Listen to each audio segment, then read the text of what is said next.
So teachers and staff and students protesting against the reopening of schools. And, Bubba, if you want to see the drama queens, they are protesting the reopening of schools with coffins and, as you said, and guillotines.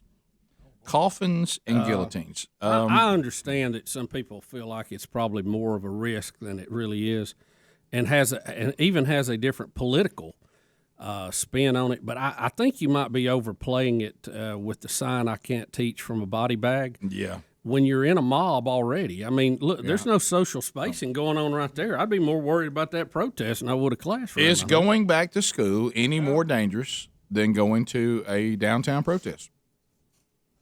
I just, is it essential to our society as the freedom of protest, as going to church? Look at him. If we can, I'm so scared of a classroom. I'm gonna get in a crowd of what, a couple hundred? I don't. And Greg, don't forget, I'm gonna act like that. This is now. I'm becoming like I'm storming the beach at Normandy. If you send me back to teaching school, when really probably just practicing your social distancing and wearing a mask probably makes it pretty. I mean, your odds of it killing you.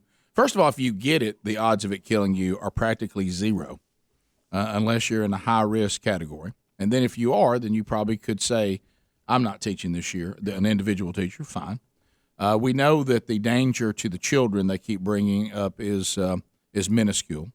And I think the question that we have before us is classroom teaching an essential part of our society? And if it is, it's just hard for me to think that putting a teacher at risk, which is minuscule, is more important than the cashier at Publix. I'm just confused. We've had people working in grocery stores, guys. They've never stopped working. Oh, yeah. We've had people working at Home Depot and Lowe's, and they've never stopped working. And have we seen an alarming number of death by Lowe's and death by Home Depot and death by grocery store? I mean, just you would think it would be wall-to-wall coverage. Another employee of a grocery store has died due to being put at unnecessary risk. We need to start growing our own food. It's too risky to have a grocery store open. Has anybody said that? We haven't even heard of an outbreak at a particular location of a Lowe's or a Home Depot like what the Marlins had. I know. It would have to start with that. Right. But somehow the big box stores have made it through this. And I think really from a scientific standpoint, we need to look at why. Yeah, if you had school and said no mask, no anything, let's go on like we always have, you might have some increased risk of at least passing it and catching it. But if we're going to do mask and we're going to try to distance a little and do some things a little differently, then I really think the risk is so small. I mean, it's kind of what John MacArthur just said about California. He said, we shut down the church because in the spring we were told millions of people would die. Not get it, would die. And he said, so it just made sense. We didn't want to put people at any kind of risk of that kind of death. Because we didn't know. He said, but here we are months later, and he's talking about California. He said, months later, we're at a death rate of 0.02. And he said, so if you're a person in California, you have a 99.8 chance of living if you get it. He goes, and by the way, of our 8,000 some of deaths they've had, half of them are people over 80. He said, so if you're under 80, now you just went down to a survival rate of 99.99%. And he says that survival rate does not warrant closing church. Well, can't we say the same thing about school? I mean, I understand there's no constitutional right like there is for church and for a protest. But if we can do the things we're doing, Home Depot, Lowe's, grocery store, protest, then we can have school. I mean, and if you think you're in the high risk category, you're an older teacher with maybe some health issues, then maybe you don't teach this year. But shut the whole thing down and do away with classroom teaching, and you're out there with a guillotine. How's a guillotine come into this? Who put you in a guillotine? Coffins? I mean, this. You know what? Some of these teachers some of these teachers, and there's some incredibly good teachers out there, and I feel bad for them in the middle of some of this stuff. But when you see teachers like this, you realize this explains why our whole society seems to be devolving. This may be why when you see the lack of education from a lot of kids coming out of government schools, it makes a lot more sense now because these are the people teaching them. And hey, you're not storming the beach at Normandy, okay? You're being a little dramatic here. We're all at some risk.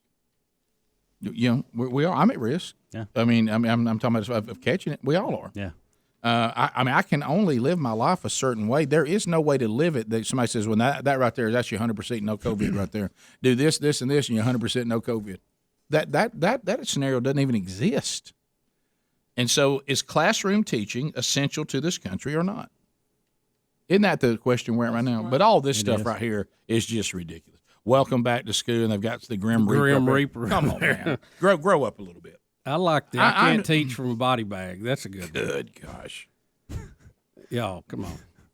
That's the exaggeration. Can we just call that's a little over the top? I mean, what do y'all want to do? Y'all want to go forever? We're just never going to have a classroom again? Is this whole protest made up of drama teachers? I mean, what's the deal? Is anybody how did they get props? Is anybody out there other than the theater teacher? Yeah, I mean, that's some good props. I got to go to this again. There's a certain age group, and Greg, your daughter teaches in this age group. There's a certain age group where teachers say online teaching is impossible. It's going to be hard. You can't do it. You can't teach elementary school, especially first, second grade, kindergarten, online. It just doesn't. And the one that gets me, are the parents. And I'll tell you why the parents get me. I will almost, and I don't bet and I don't gamble, but if I did, I would put something on the line that usually the parents that will complain the most about opening school will be the same ones that won't do the online stuff that you need them to do to help. Oh yeah. They'll be the ones. You're right. They'll be the one that the kindergarten teacher's going, I need you to help online. Well, I don't know why I got now I got to teach my own kid. Well, yeah, you wouldn't have to if you'd have let us go back to school. Right. They'll be the very same ones that won't do the parent part that is needed to not be in the classroom.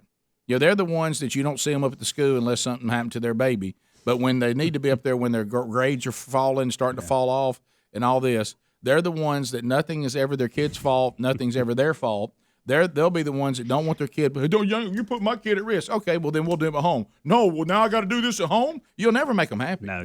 They'll be the worst in-home parents on the planet.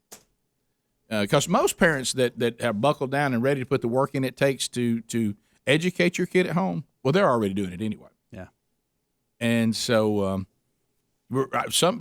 and then can I tell you the last thing I think you want is for some of y'all need to be real careful here. It's like I don't know if you're not.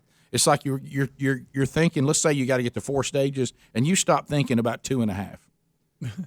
Do you really want to be deemed unessential? Not needed. Yeah. Homeschool's on the rise right now. It really is. And surging. Do you want to for parents to figure out that they can educate their own children?